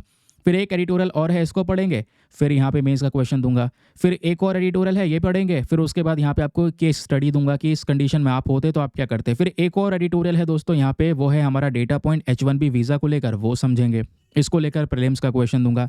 कार्बन मार्केट को लेकर आर्टिकल है। आज का टॉपिक डिस्कशन काफ़ी ज़्यादा रेलिवेंट है, स्पेशली जो हमारे एडिटोरियल्स वगैरह हैं वो काफ़ी ज़्यादा इंपॉर्टेंट हैं। सबसे पहले ये वाला आर्टिकल आप देखिएगा, अभिषेक शर्मा ने यहाँ पर इस आर्टिकल को लिखा है, और ऑब्वियसली जैसे मैंने आपको बताया है कि राइटर के नाम याद नहीं रखने हैं, मैं बस खाली आपको बता देता हूँ कि यहाँ किसने इस एडिटोरियल को लिखा है। ये बात करते हैं India's firmer attempts at mineral policy. देखिए, मिनरल्स के बारे में काफ़ी बार बता चुका हूँ। जब हम लोग बात करते हैं मिनरल्स के बारे में, तो आज ना दुनिया भर में जो क्रिटिकल मिनरल्स है दोस्तों, इसका एक बहुत ही ज़्यादा इंपॉर्टेंट रोल है। अब ये क्रिटिकल मिनरल क्या होते हैं ये आपको पता है, ये वो मिनरल्स हैं, ये वो खनिज पदार्थ हैं जो दुनिया भर के लिए बहुत ही ज़्यादा ज़रूरी हैं। इसमें फॉर एग्जांपल आपका हो सकता है लिथियम, ठीक है। अब लिथियम के अलावा यहाँ पे हो जाएगा कोबाल्ट, ऐसे बहुत सारे क्रिटिकल मिनरल्स मैं एग्जांपल दे रहा हूँ। अब इस लिथियम की जो ज़रूरत है हर एक देश को है, चाहे भारत की बात कर लें चाहे दूसरे देश की बात कर लें। फॉर एग्जांपल आज हम पोल्यूशन को काउंटर करने की बात करते हैं, तो पोल्यूशन को ख़त्म करने के लिए सबसे पहले ट्रांसपोर्टेशन सेक्टर में सुधार करना होगा, क्योंकि ट्रांसपोर्टेशन से प्रदूषण होता है। तो ट्रांसपोर्टेशन में सुधार करने के लिए हमें इलेक्ट्रिक व्हीकल्स को लाना होगा। अब इलेक्ट्रिक व्हीकल्स बनाने के लिए आपको बैटरीज बनानी होंगी, और बैटरीज बनाने के लिए आपको लिथियम चाहिए, और बैटरीज में ही दोस्तों कोबाल्ट का इस्तेमाल भी होता है। तो आप समझ रहे हैं कि ये क्रिटिकल मिनरल्स की जो रिक्वायरमेंट होती है बहुत ज़्यादा होती है किसी भी पर्टिकुलर कंट्री के लिए, उसकी देश की डेवलपमेंट के लिए, उसके देश के इकोनॉमी के लिए। उसी तरीके से रेयर अर्थ एलिमेंट्स होते हैं। अब चाहे क्रिटिकल मिनरल हो या रेयर अर्थ मिनरल्स हो, ये सब चीज़ें आज चाइना के पास में तो भरपूर मात्रा में प्रेजेंट हैं, लेकिन दोस्तों प्रॉब्लम आती है दूसरे देशों के पास में। फॉर एग्जांपल इंडिया के ऊपर सबसे बड़ी दिक्कत है। दिक्कत क्या है कि आज भारत डिपेंडेंट है, आज भारत निर्भर है दूसरे देशों के ऊपर। एग्जैक्टली यहाँ पे अगर हम बात करेंगे, चाइना से भी हम बहुत सारा क्रिटिकल मिनरल परचेज करते हैं, और चाइना से परचेज भी करते हैं, और दूसरी तरफ चाइना से हमारे जो रिलेशंस है, जो संबंध है, वो भी अच्छे नहीं हैं। तो भाई चाइना आगे भविष्य में क्रिटिकल मिनरल की सप्लाई रोक सकता है। रिसेंटली इन्होंने अमेरिका को यहाँ पे क्रिटिकल मिनरल की सप्लाई रोक दी है, क्योंकि दुनिया भर को एक्सपोर्ट करते हैं ये। तो भाई ये सप्लाई रोक देना उस देश की इकॉनमी के लिए खतरनाक हो सकता है, क्योंकि उसको चाहिए हर हाल में लिथियम, कोबाल्ट और ये सारी वगैरह वगैरह चीज़ें। समझ रहे हैं? तो ये आपको कॉन्टेक्स्ट समझ में आया। अब इस कॉन्टेक्स्ट में राइटर ये बात करते हैं कि भाई अब समय आ चुका है कि भारत की जो डिपेंडेंसी है चाइना के ऊपर में, उसको हमें रिजॉल्व करना होगा, उसको हमें रिड्यूस करना होगा, और इसके लिए इंडिया ऑलरेडी काम कर रहा है। भारत की कुछ प्राइवेट कंपनीज भी आ चुकी हैं मार्केट में, लेकिन इन प्राइवेट कंपनीज को हमें थोड़ा और एक्सपैंड करना होगा। लेकिन कुछ सरकारी कंपनी भी है, फॉर एग्जांपल काबिल का नाम सुना होगा आपने, खनिज विदेश इंडिया लिमिटेड। आज ये दुनिया भर में काम कर रही है, साउथ अमेरिका में काम कर रही है। साउथ अमेरिका में लिथियम के जो भंडार वगैरह हैं वो उन्होंने परचेज़ किए हैं, वो खुदाई कर रहे हैं, लिथियम निकाल रहे हैं, तो काम हो रहा है। लेकिन इस काम को और ज़्यादा मजबूत करने की करंट समय पर आवश्यकता है, वो यहाँ पे हमारे राइटर एक्सप्लेन करते हैं। अब ये क्या क्या बोलते हैं, चलिए मैं आपको इसके बारे में बताता हूँ। सबसे पहली चीज़, इंडिया का मेन एम्बिशन क्या है। आप ध्यान से चीज़ों को सुनिएगा, आप ईयरफोन वगैरह लगा चुके हैं तो सुनिएगा जो मैं आपको पढ़ा रहा हूँ, क्योंकि आर्टिकल में आपको हो सकता है चीज़ें दिख रही हो ना दिख रही हो, मैं आपको अच्छे से चीज़ें एक्सप्लेन करने की कोशिश करूँगा, ठीक है। इंडिया का मेन एम्बिशन क्या है, अपनी मैन्युफैक्चरिंग और अपनी टेक्नोलॉजी की कैपेबिलिटीज़ को एक्सपैंड करना, बढ़ाना। और जो ये मिनरल्स आपको देखने को मिलेंगे ये बहुत ही ज़्यादा ज़रूरी होते हैं। भाई हमारे देश में अगर प्रोडक्शन करना है, बैटरी बनानी है, या रिन्यूएबल एनर्जी को लेकर टेक्नोलॉजीज डेवलप करनी है, इलेक्ट्रिक व्हीकल बनाने हैं, तो वो सब इन्हीं मिनरल से बनेगा। और इन मिनरल की डिपेंडेंसी अगर किसी दूसरे देश के ऊपर में होगी तो ये सब डेवलपमेंट हम कैसे कर पाएंगे। और तीसरी तरफ क्या हो रहा है, वेस्टर्न कंट्रीज़ हमारे ऊपर प्रेशर डाल रही हैं कि हम पोल्यूशन ज़्यादा कर रहे हैं, तो पोल्यूशन को काउंटर करो। तो करें क्या। इसी के लिए यहाँ पे क्रिटिकल मिनरल्स का फोकस हमें चाइना से हटकर दूसरे देशों पे भी करना होगा, क्योंकि क्रिटिकल मिनरल्स वो मिनरल्स हैं जो high tech goods, clean energy technology, या इवन हमारे देश की सुरक्षा, नेशनल डिफेंस सिस्टम में भी सामान को प्रोड्यूस करने के लिए इन मिनरल्स का इस्तेमाल होता है। फॉर एग्जांपल लिथियम का इस्तेमाल बता दिया, कोबाल्ट का इस्तेमाल बता दिया। उसी प्रकार से दोस्तों होता है निकेल को देखोगे तो ये बैटरी प्रोडक्शन में ये भी ज़रूरी होता है। रेयर अर्थ एलिमेंट्स की बात करेंगे, ये ज़रूरी होते हैं। ग्रेफाइट बैटरी एनोड्स के लिए ज़रूरी है। कॉपर की आवश्यकता पड़ती है रिन्यूएबल एनर्जी इंफ्रास्ट्रक्चर में। वेनेडियम हो गया एनर्जी स्टोरेज के लिए। एल्यूमिनियम हो गया, ये भी काफ़ी बड़ा मटेरियल है जो हम लोग अपने एरोस्पेस इंडस्ट्रीज़ में, प्लेन वगैरह में यूज़ करते हैं।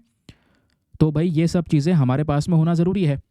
लेकिन आज क्या है, आज इसी सब मामले में हम डिपेंडेंट हैं और हमारा देश सबसे ज़्यादा डिपेंडेंट चाइना पे है, बता चुका हूँ।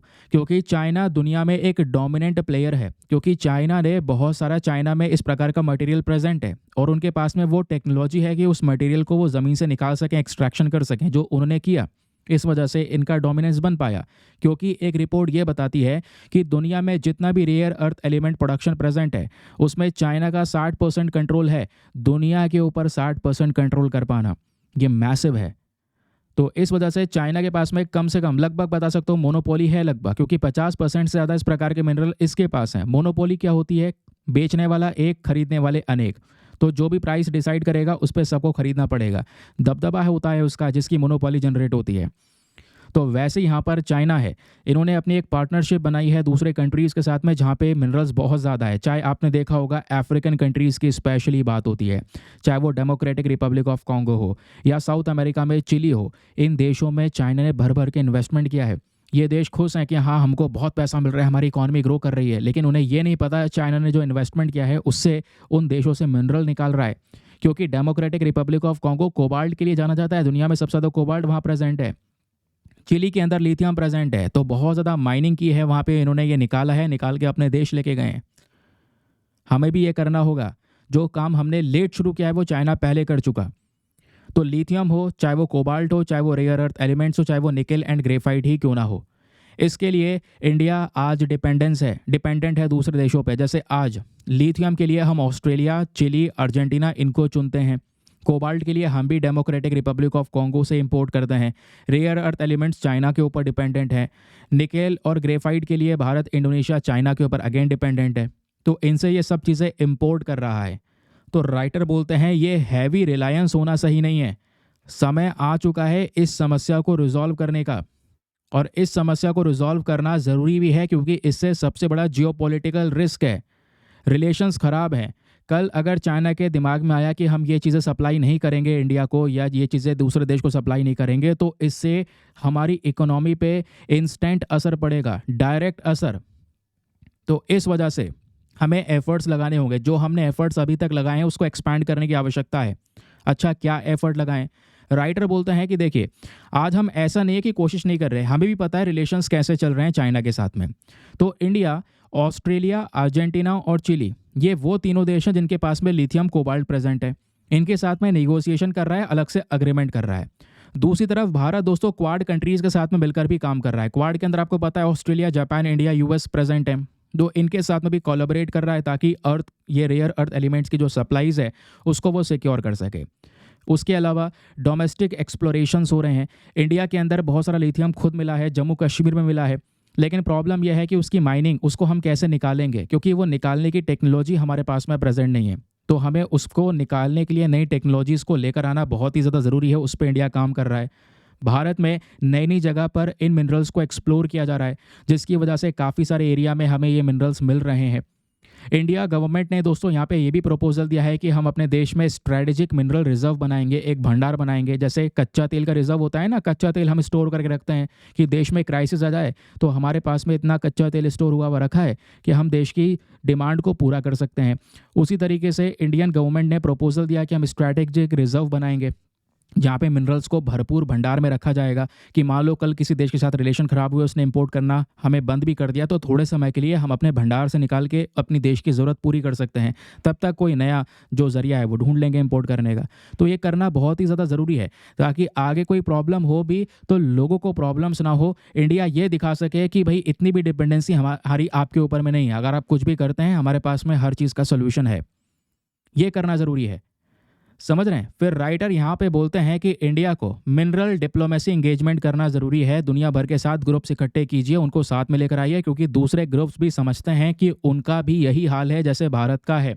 चाहे उसमें यूएसए ही क्यों ना हो, चाहे उसमें ऑस्ट्रेलिया ही क्यों ना हो, क्योंकि यूएसए चाइना के रिलेशन अच्छे नहीं है, ऑस्ट्रेलिया चाइना के रिलेशन अच्छे नहीं है, तीसरा जापान और चाइना के भी रिलेशन अच्छे नहीं है, और ऑस्ट्रेलिया, जापान, यूएस और इसमें इंडिया को भी जोड़ दें तो ये पूरा ग्रुप बन जाता है क्वाड ग्रुप। तो इनके पास में अपॉर्चुनिटी बनती है कि आज ये क्रिटिकल मिनरल के मामले में कॉपरेट कर सकते हैं, अपनी नई पॉलिसीज़ को इंट्रोड्यूस कर सकते हैं, और उसके आधार पे, क्योंकि एक देश से नहीं हो रहा तो 4 देश मिलकर तो कर ही पाएंगे ना। एक दूसरे के साथ में एक दूसरे की हेल्प करके इन मिनरल्स को एक्सट्रैक्ट कर पाएंगे ना, तो ये काम करना आज के समय पर अल्टीमेट कह सकते हैं नीड हमारी है। ये बात यहाँ पे राइटर ने मेंशन की है। आई होप आपको अच्छे से ये डिटेल समझ में आ चुकी है। चलिए अब मैं आप लोगों को दोस्तों एक कह सकते हैं क्वेश्चन दे रहा हूँ मेंस के लिए। इस क्वेश्चन को अटेम्प्ट कीजिएगा और अच्छे से इसका आंसर लिखिएगा। आंसर कहाँ पे लिखना है अभी मैं आपको बताऊंगा, लेकिन सबसे पहले क्वेश्चन बता देता हूँ। क्वेश्चन क्या है? क्वेश्चन यह है, in the context of rising geopolitical tension, वही रिलेशंस आपस में देशों के खराब जो हो रहे हैं, तो जियोपॉलिटिकल टेंशन बढ़ने की वजह से हमारा जो इंडिया है वो कैसे लॉन्ग टर्म बेसिस पे क्रिटिकल मिनरल्स को मैनेज कर सकता है वो बताना है। साथ ही साथ में आपको एनालाइज करना है कि भारत की जो रणनीति है, जो स्ट्रैटेजी है, वो रणनीति कैसी होनी चाहिए जिसकी वजह से हम चाइना या दूसरे देश के ऊपर में निर्भर ना रहें, या निर्भरता को कम करने के लिए क्या कर सकते हैं उसके बारे में विश्लेषण करो। डिटेल से बताओ। 250 शब्दों का आंसर है, 15 मार्क्स का यहाँ पर ये लिखना है आपने। एक बार मैं हिंदी में रेड कर देता हूँ ताकि हिंदी में आने वाले एस्पिरेंट भी अच्छे से पढ़कर और एक बहुत अच्छा सा आंसर लिख सकें। तो क्वेश्चन क्या है? बढ़ते भू राजनीतिक तनाव और संसाधन राष्ट्रवाद के संदर्भ में भारत महत्वपूर्ण खनिजों तक अपनी दीर्घकालिक पहुंच को कैसे सुरक्षित कर सकता है? चीन और अन्य देशों पर निर्भरता से उत्पन्न जोखिम को कम करने के लिए भारत की रणनीति की आलोचनात्मक विश्लेषण करना है आपको। और आंसर लिखने के बाद में कहाँ पे सबमिट करना है? टेलीग्राम पर जाना, वहाँ पे जाके सर्च बॉक्स में लिखना दीपक यादव एजुकेशन मेंस ग्रुप। जैसे आप फुल फॉर्म लिखोगे मेरा टेलीग्राम चैनल मिलेगा जहाँ पे ऑलरेडी 80,000 से ज़्यादा लोग जुड़ चुके हैं। आप भी जुड़कर अपने आंसर्स को लेकर वहाँ पे सबमिट कर सकते हैं। अपने आंसर को सबमिट करने के साथ साथ एक छोटा सा काम और करना है, एटलीस्ट सभी लोगों को 2-2 आंसर्स रिव्यू करने हैं। जब आप सभी लोग 2-2 आंसर्स को रिव्यू करेंगे बहुत सारे फ़ायदे होंगे आपको भी और सामने वाले को भी। आपको कुछ इंपॉर्टेंट पॉइंट्स मिलेंगे जो आप अपने नोट्स में इंक्लूड कर सकते हैं। सामने वाले के आंसर में अगर कोई मिस्टेक होती है तो आप उनको बता सकते हैं कि यहाँ पर इंप्रूवमेंट की आवश्यकता है। इस प्रकार से कोऑपरेटिव वे में वो पूरा का पूरा ग्रुप काम करता है। चलिए फिर अगली खबर पर आते हैं। अगला जो एडिटोरियल है यहाँ पर है सुसेन जेन फेर्ग्यूसन और दूसरे राइटर हैं शोम्बी शाप। यह है UN resident coordinator for India, यह है यूएन वेमेन जो है इंडिया के अंदर में उसकी रिप्रेजेंटेटिव। तब दोनों ने यहाँ पर मिलकर वेमेन को लेकर ये आर्टिकल को पब्लिश किया है, ये एडिटोरियल लिखा है। इस एडिटोरियल में पता है इनका स्पेशल फोकस क्या है? इनका स्पेशल फोकस है TFGBA। ध्यान रखिए TFGBV, ये टर्म बहुत इंपॉर्टेंट है। अब आपको यहाँ पे एडिटोरियल से कुछ टर्म्स भी निकालनी होंगी कि भाई यहाँ पर ये टर्म पूछी जा सकती है आगे। ये टर्म क्या है या इसका मतलब क्या हो सकता है?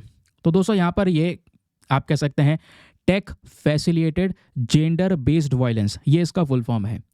यानी आज जिस तरीके से टेक्नोलॉजी बढ़ चुकी है, डिजिटाइजेशन हो चुका है, आज भारत में मिलियंस इंटरनेट यूज़र्स हैं, स्मार्टफोन यूज़र्स हैं, तो इस दौर में जो जेंडर गैप था वो तो कम हुआ है। कहने का मतलब यह है कि एक समय पर लड़कों पे ज़्यादा फ़ोन थे, लड़कियों पे कम थे, लेकिन वो चीज़ें करंट समय पर कम हो गई है। आज बराबरी का मामला जा चुका है, लड़की और लड़के सबके पास में इंटरनेट एक्सेस आपको पास में देखने को मिलेगा, स्मार्टफोन्स देखने को मिल जाते हैं।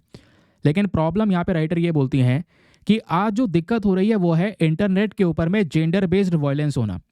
यानी फीमेल के प्रति जिस तरीके से यहाँ पर ये वायलेंस चल रहा है, फीमेल के प्रति जो ऑनलाइन हैरासमेंट हो रहा है, वो चीज़ यहाँ पे रोकना होगा। वो बात इन दोनों राइटर ने मिलकर इस पर्टिकुलर एडिटोरियल में एक्सप्लेन की है। अब ये क्या बात करते हैं, चलिए बहुत ही शानदार शब्दों में आपको एक्सप्लेन करता हूँ प्रॉपर डिटेल्स के साथ में। देखिए, महिला की सेफ्टी स्पेशली ऑनलाइन जो है ये आज के समय पर यहाँ पे करना ज़रूरी है। इसी को लेकर ये बात करते हैं कि इंडिया की बात करेंगे तो इंडिया में एक डिजिटल रिवॉल्यूशन हुआ, उसके बाद आज ऑनलाइन या इंटरनेट का जो एक्सेस है वो सभी तक जा चुका है। इवन ये बात करती हैं आज इंडिया के पास में 1.18 बिलियन मोबाइल कनेक्शंस हैं, 700 मिलियन इंटरनेट यूज़र्स हैं। ये भी पुराना डेटा है, अगर आप आज के समय का अपडेटेड डेटा देखेंगे तो इससे ज़्यादा नंबर हो चुका होगा। हम लोग ये सोच रहे हैं कि आगे 2025 या 2026 से तक ये 900 मिलियन इंटरनेट यूज़र्स चले जाएंगे। तो इतने मिलियन इंटरनेट यूज़र्स भारत में ऑलरेडी प्रेजेंट हैं करंट समय पर, समझ रहे हैं? तो प्रॉब्लम यहाँ पे चैलेंज क्या आता है? चैलेंज आता है जेंडर बेस्ड वायलेंस का in terms of online section, यानी ऑनलाइन या जो इंटरनेट के ऊपर में फीमेल के साथ में किस तरीके से वायलेंस हो रहा है उस चीज़ के ऊपर में इन्होंने जोर दिया है। ठीक है, अब राइटर बोलती हैं इंडिया का डिजिटल लैंडस्केप बता चुका हूँ, भारत में कितने मोबाइल कनेक्शन है, कितने इंटरनेट यूज़र्स हैं, कितने स्मार्टफोन्स करंट समय पर प्रेजेंट हैं। और ये भी बात यहाँ पे राइटर ने बोली है कि हाँ बिल्कुल इस बात को कहना होगा कि एक समय पर जो इंटरनेट एक्सेस था उसको लेकर जो जेंडर गैप हुआ करता था, जेंडर गैप मतलब जो बॉयज़ हैं या मेल हैं इनके पास में इंटरनेट कनेक्शन हुआ करता था और फीमेल के पास में इंटरनेट कनेक्शन कम हुआ करता था या ना के बराबर हुआ करता था। ये गैप हो चुका है आज ख़त्म, ये गैप हो चुका है दूर। आज स्मार्टफोन ओनरशिप में देखोगे तो चाहे वो रूरल एरियाज़ हो, चाहे वो गांव वाले क्षेत्र हों, चाहे वहाँ पे ही क्यों ना महिलाएं हो, या हमारे अर्बन एरिया शहर वाले क्षेत्र हो वहाँ की महिलाएं क्यों ना हो, दोनों ही सेक्शंस में अब उनके पास में मोबाइल फ़ोन प्रेजेंट है, स्मार्टफोन्स की ओनर हैं वो। लेकिन प्रॉब्लम क्या है, इनमें से कुछ महिलाओं के पास में डिजिटल लिटरेसी नहीं है, उनको उस तरीके की नॉलेज नहीं है मोबाइल फ़ोन्स की, या उसके बारे में ज़्यादा अवेयरनेस नहीं है, जिसकी वजह से यहाँ पर वो ऑनलाइन हैरासमेंट का कई बार शिकार बन जाती हैं या फिर साइबर अटैक्स का भी शिकार बन जाती हैं। तो डिजिटल लिटरेसी की बात होती है तो राइटर बोलते हैं, एक रिपोर्ट के अकॉर्डिंग बोला जाता है कि इंटरनेट तो भारत में नो डाउट ग्रो हुआ है, सस्ता हुआ, आज हर एक के पास में इंटरनेट का एक्सेस प्रेजेंट है। लेकिन प्रॉब्लम यह है कि महिलाओं के पास में अभी इस डिजिटल लिटरेसी की प्रॉपर नॉलेज नहीं है। ऐसे बहुत सारे मेल्स भी हैं बट यहाँ पे पर्टिकुलरली टारगेट किया गया है फीमेल्स को।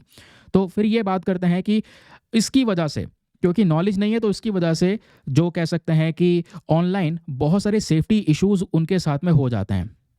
ये बात राइटर ने बोली है। अब राइटर बात करती हैं tech facilitated gender based violence के ऊपर में, यानी tech facilitated gender based violence, short form में TFGBV।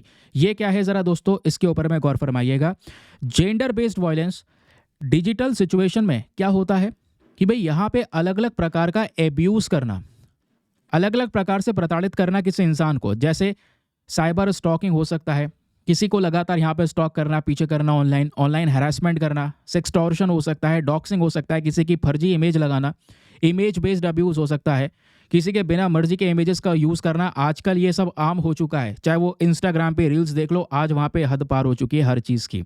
आज क्या ही कंटेंट अपलोड नहीं कर सकते, हर एक चीज़ अपलोड हो रही है इंस्टाग्राम के ऊपर में, जिसकी वजह से क्या हो रहा है, अब डिजिटल टेक्नोलॉजीज़ का ही एक्सप्लॉयटेशन हो रहा है। इसमें बहुत सारे सीरियस इशू भी हो रहे हैं। कई बार वुमेन की सेफ्टी, डिग्निटी, फ्रीडम के ऊपर भी यहाँ पर जो इम्पैक्ट है वो देखने को मिल जाता है। कई बार किसी के जो फेक वीडियोज़ हैं, आज AI इतना खतरनाक हो चुका है, आपने देखे होंगे कि वीडियो से क्या बना दिया जाता है। वहाँ पे फीमेल का वीडियो भी यूज़ हो रहा है, मेल का वीडियो भी यूज़ हो रहा है, उसको यहाँ पर गलत तरीके से दिखाया जा रहा है, और ये ही कहलाता है tech facilitated gender based violence. और इसमें इसकी भी कुछ फॉर्म्स होती हैं दोस्तों। अब चलिए थोड़ा फॉर्म्स के ऊपर में नज़र मारते हैं, फॉर्म्स कैसी होती हैं। सबसे पहली फॉर्म क्या होगी, साइबर स्टॉकिंग या हैरेसमेंट, अभी जिसके बारे में बताया। जो वेमेन हैं उनको लगातार ऑनलाइन हैरेसमेंट फेस करना पड़ रहा है, सोशल मीडिया प्लेटफॉर्म पे उनका लगातार कोई ना कोई फिर पीछा करने लगता है, मैसेजेस करना रेगुलर बेसिस पे। और यही सबसे गलत चीज़ है या भद्दी चीज़ है कि फालतू में आप मैसेजेस कर रहे हैं, है ना, या कह सकते हैं कि स्टॉक करने के बाद में जो उनके फ़ोटोज़ हैं या वीडियोज़ हैं उसको यहाँ पे निकालना, दूसरी जगह पे पब्लिश कर देना बिना कंसेंट के, बिना पूछताछ के। ये सब चीज़ें दोस्तों यहाँ पर प्रॉब्लम्स हैं। इससे क्या होता है, एक कहीं ना कहीं इमोशनल डिस्ट्रेस क्रिएट होता है फीमेल के अंदर में, वो बोला जा रहा है। दूसरी सबसे बड़ी प्रॉब्लम यहाँ पर यह है, रिवेंज पॉर्न का नाम आपने सुना होगा, ठीक है, बिल्कुल इस टॉपिक को नज़रअंदाज नहीं कर सकते। एक आता है रिवेंज पॉर्न। अब ये क्या है सुनिएगा, यहाँ पे क्या हो रहा है, इसमें जो सेक्सुअल इमेजेस हैं वो बिना कंसेंट के ऐसी क्रिएट की जाती हैं AI के थ्रू, और ऐसे वीडियोस भी क्रिएट किए जाते हैं और उसको पब्लिश कर दिया जाता है। और ये सबसे खतरनाक और सबसे ज़्यादा आज के समय पर यूज़ होने वाला, मतलब ये किसी से बदला लेना है तो ये काम कर दो उसके साथ में। और ये ऑनलाइन एब्यूज़ का सबसे ज़्यादा यूज़ होने वाला फॉर्म है इंडिया में, ये रिपोर्ट का कहना है। फिर एक और प्रॉब्लम आती है, वो है डॉक्सिंग, DOXXING। इसका मतलब क्या होता है, डॉक्सिंग मतलब होता है किसी इंसान की जो प्राइवेट और पर्सनल इन्फॉर्मेशन है उसको पब्लिक प्लेटफॉर्म पे रिलीज़ कर देना बिना उसके इंटेंशन के, मतलब बिना उसके अप्रूवल के। आपने जानबूझ के किसी को नुकसान पहुंचाने के लिए उसकी प्राइवेट पर्सनल इन्फॉर्मेशन, अक्सर महिलाओं की यहाँ पर वो रिलीज़ कर जाती है पब्लिक प्लेटफॉर्म पे, तो वो एक प्रॉब्लम है। फिर उसके बाद ट्रोल कैंपेन्स, डिफेमेशन, ये सब चीज़ें भी दोस्तों आती हैं, जहाँ पे ऑनलाइन के माध्यम से एब्यूज़िव ट्रोलिंग होने लगती है। मिस इन्फॉर्मेशन के ज़रिए यहाँ पर एक को पूरी तरह से बेइज्जत कर दिया जाता है। और आपको पता ही है, सोशल मीडिया प्लेटफॉर्म पे मिस इन्फॉर्मेशन जितनी तेज़ी से फैलती है उतनी तेज़ी से अच्छी या सही इन्फॉर्मेशन नहीं फैलती। अगर कोई सही खबर है तो उसको फैलने में बहुत समय लगेगा, कोई फैलाएगा नहीं। अगर कोई गलत खबर फैला दो, उटपटांग सी खबर फैला दो या उटपटांग सी चीज़ें यहाँ पर वायरल कर दो तो वो ज़्यादा वायरल हो जाती हैं। तो वही चीज़ें करंट समय पर भी प्रेजेंट है। इसी को यहाँ पे बोला गया है tech facilitated gender based violence. अब हमारी जो राइटर है वो यहाँ पर ये मेंशन करती हैं कि सर इस tech facilitated gender based violence का इम्पैक्ट क्या पड़ रहा है, इसका असर क्या पड़ रहा है, ज़रा इसका असर सुनिए। नंबर 1 इम्पैक्ट, इसका सबसे पहला साइकोलॉजिकल इम्पैक्ट पड़ता है। स्पेशली यहाँ पर जो विक्टिम्स है जिसके साथ में ये सब कुछ हुआ है उसी को पता है ये क्या हुआ है। मान लो वो उसका किसी इन सब चीज़ों में इन्वॉल्वमेंट नहीं है, तो अगर उसके साथ में सब चीज़ हो रही है तो एंजाइटी, डिप्रेशन या फिर कह सकते हैं वो इंसान ट्रॉमा में भी जा सकता है। और ट्रॉमा की वजह से यहाँ पर वो इंसान, आपको पता है आगे क्या कर सकता है, वो वर्ड यूज़ नहीं कर रहा, ठीक है, क्योंकि फिर रिस्ट्रिक्शन की बात आती है। दूसरा यहाँ पे आप देख पाएंगे वो है सोशल कॉन्सिक्वेंसेस। क्या होता है, जो विक्टिम जिसके साथ में ये सब कुछ हुआ है, अब उसने ये सब देखा, अब उसके साथ में क्या हो रहा है, बहुत सारी जो फीमेल हैं, क्या होता है जब ऐसा कुछ हो जाता है, कोई इन्फॉर्मेशन वगैरह लीक हो जाती है तो ज़बरदस्ती यहाँ पर क्या है उनको पब्लिक लाइफ से हटना पड़ता है, सोशल मीडिया प्लेटफॉर्म से पूरी तरह से हटना पड़ता है। इसकी वजह से एक इंसान की जो पर्सनल वेलबींग है वो तो डैमेज होती है। उसके अलावा यहाँ पर सोसाइटी में भी यहाँ पर कह सकते हैं जो इम्पैक्ट है वो गलत पड़ जाता है, या सोसाइटी में भी यहाँ पर वो जो विक्टिम है उसकी इमेज बहुत ज़्यादा ख़राब हो जाती है अपने एरिया में। फिर बात आती है इकोनॉमिक कॉन्सिक्वेंसेस। ठीक है, यहाँ पे ऑब्वियस सी बात है भाई, हैरेसमेंट के डर से या एब्यूज़ के डर से ऐसे दूसरी भी जो वेमेन है, कोई मान लो डिजिटल एंटरप्रेन्योरशिप है आजकल, जो ऑनलाइन वर्क है वो बहुत ज़्यादा है, लोग उसमें इन्वॉल्व नहीं हो पाते। इससे क्या होगा, वो इंसान फिर आगे कुछ कर नहीं पाएगा। ठीक है, तो ये भी एक बहुत बड़ी प्रॉब्लम यहाँ पे बोली जा रही है। सब इम्पैक्ट पड़ सकता है एक पर्टिकुलर फीमेल पे, ये बोला गया। नाउ इंडिया में अगर आप देख पाओगे तो हमने पिछले कुछ समय पर थोड़ा सा प्रोग्रेस किया है। प्रोग्रेस किस मामले में किया है कि हमने कुछ लॉज को इम्प्लीमेंट किया है जिससे इस प्रकार के tech facilitated gender based violence को रोका जाता है। फॉर एग्जांपल, पोक्सो एक्ट है हमारे पास में, protection of children from sexual offence act. Specially जो बच्चे हैं 18 साल से कम उम्र के, उनको प्रोटेक्शन देने के लिए एक्ट काम करता है। उसके अलावा हमारे पास में क्रिमिनल लॉज हैं, आईपीसी के प्रोविजंस आपको देखने को मिल जाते हैं, पर्सनल डेटा प्रोटेक्शन बिल है। ऐसे ढेर सारे हमारे पास में लॉज करंट समय पर प्रेजेंट हैं।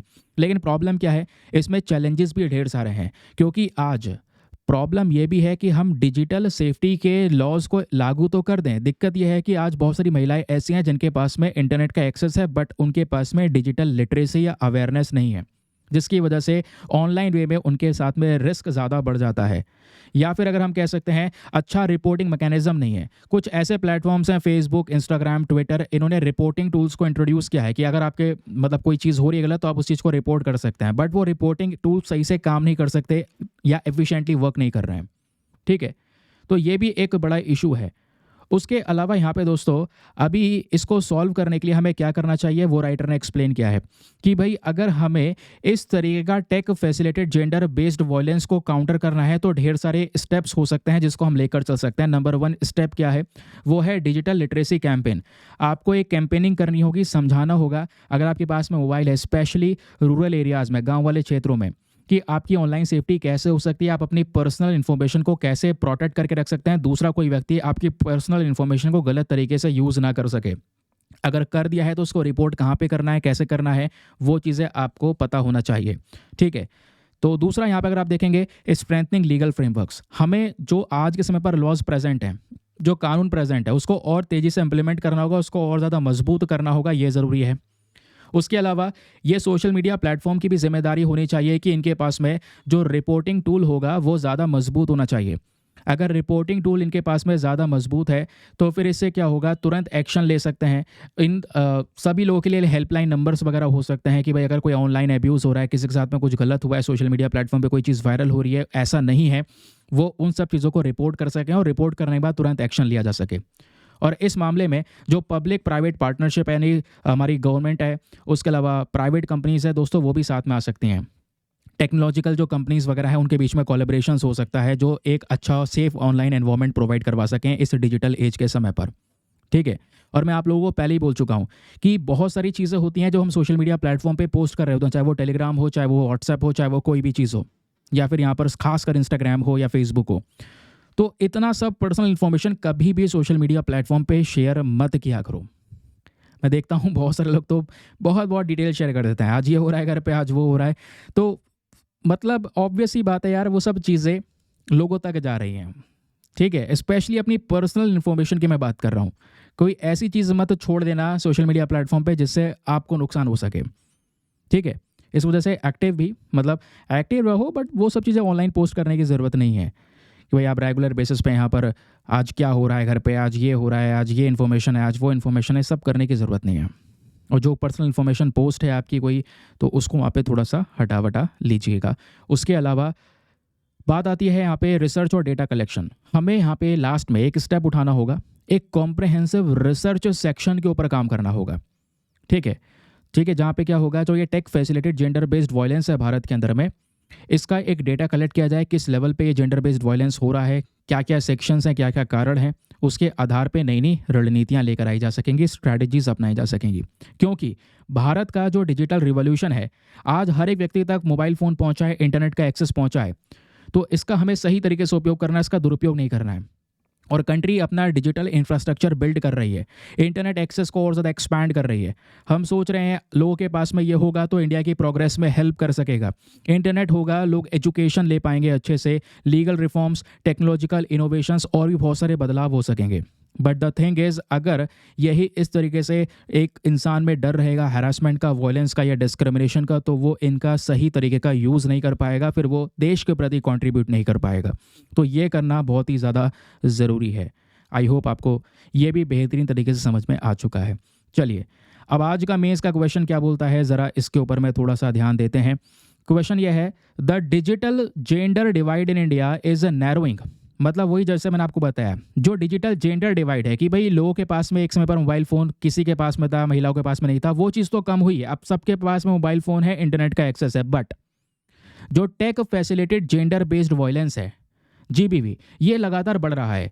तो भारत किस तरीके से इस डिजिटल एक्सेस में वर्क कर सकता है, कैसे जो वेमेन हैं उनको लिटरेसी, ऑनलाइन सेफ्टी प्रोवाइड करवा सकता है इस डिजिटल इकोनॉमी के समय पर। तो ये आपने 250 शब्दों में लिखना है। 15 मार्क्स का क्वेश्चन है। एक बार हिंदी में रीड करता हूँ ताकि हिंदी माध्यम वाला एस्पिरेंट भी अच्छे से पढ़कर बढ़िया सा आंसर लिख सके। सबमिट कहाँ पे करना है वो ऑलरेडी मैं आपको बता चुका हूँ। तो भारत में डिजिटल लिंग विभाजन कम हो रहा है, लेकिन तकनीक सुविधा वाले लिंग आधारित हिंसा, यानी कि वही जीबीवी की बात हो रही है, यानी कि जेंडर बेस्ड वायलेंस, ये बढ़ रही है। भारत डिजिटल पहुँच, उसके अलावा साक्षरता और ऑनलाइन सुरक्षा के प्रतिच्छेदन को कैसे संबोधित कर सकता है, ताकि ये सुनिश्चित किया जा सके कि महिलाएं जो डिजिटल अर्थव्यवस्था में आज के समय पर पहुंच रही हैं, उनको किस तरीके से प्रोटेक्शन दी जा सकती है। तो 250 शब्दों में 15 मार्क्स का क्वेश्चन लिखना कहाँ पे, टेलीग्राम पर जाइएगा, दीपक यादव एजुकेशन मेंस ग्रुप लिखना, आपको चैनल मिलेगा, वहाँ पे जाके सबमिट कर देना। ये एक और एडिटोरियल है दोस्तों। अब ये वाला एडिटोरियल हम लोग कल डिस्कस करेंगे। आज मैं इस एडिटोरियल को स्किप कर रहा हूँ, केस स्टडी भी है अपने पास में, तो इसको भी यहाँ पे थोड़ा सा हम रोक रहे हैं। 2 आर्टिकल हैं, 2 आर्टिकल हम कल कवर करने वाले हैं, H1B एप्लीकेंट्स को लेकर और इस वाले एडिटोरियल को लेकर। ठीक है, बाकी माफ़ी चाहूँगा, 2 एडिटोरियल मुझे रोकने पड़ रहे हैं। उसके पीछे का रीज़न, वीडियो थोड़ा लंबा भी हो चुका है और ज़्यादा समय लग जाएगा, इस वजह से मैं आप लोगों को यहाँ पर बोल रहा हूँ। बाकी मैंने कुछ क्वेश्चन यहाँ पे तैयार किए थे, लेकिन वो क्वेश्चन इन दोनों आर्टिकल के आधार पे भी थे, लेकिन एक क्वेश्चन फिर भी आपको दूंगा मैं। इसका आंसर आपको नीचे कमेंट सेक्शन में लिखना है, सभी लोगों को लिखना है इसका आंसर। अभी हमने थोड़ी देर पहले ऑलिव रिडले टर्टल के बारे में दोस्तों डिस्कशन किया। तो ऑलिव रिडले टर्टल को लेकर 3 स्टेटमेंट से बताना है, तीनों में से कौन सा सही है। पहला, ऑलिव रिडले टर्टल भारत में केवल और केवल, देखना, it is found only in the coastal waters of India. क्या केवल भारत के कोस्टल वाटर्स में ये ऑलिव रिडले टर्टल पाए जाते हैं? दूसरा, ऑलिव रिडले जो टर्टल्स हैं ये जाने जाते हैं अपने मास नेस्टिंग के लिए, मास नेस्टिंग बिहेवियर, जिसको नाम दिया जाता है अरीबदा। तीसरा स्टेटमेंट बोलता है कि ऑलिव रिडले टर्टल की जो ये स्पीशी है, इसको IUCN के अंदर में एंडेंजर्ड कैटेगरी में कवर किया गया है। तो बताइए तीनों में से कौन कौन सा स्टेटमेंट सही है? Option number A 1 and 2 only, या option number B 2 and 3 only, option number C 1 and 3 only, या फिर ऑप्शन नंबर D तीनों के तीनों सही हैं। फटाफट इसका आंसर नीचे कमेंट सेक्शन में लिखो। इसका आंसर भी मैं आपको कल ही बताऊंगा, आज नहीं बताने वाला, ठीक है? तो लेकिन पार्टिसिपेट ज़रूर करना है, तब और भी बहुत सारे क्वेश्चंस लेकर आऊँगा। चलिए, मिलते हैं आपसे अगले लेक्चर में। आज के लिए bye bye, have a nice day, thank you and जय हिंद।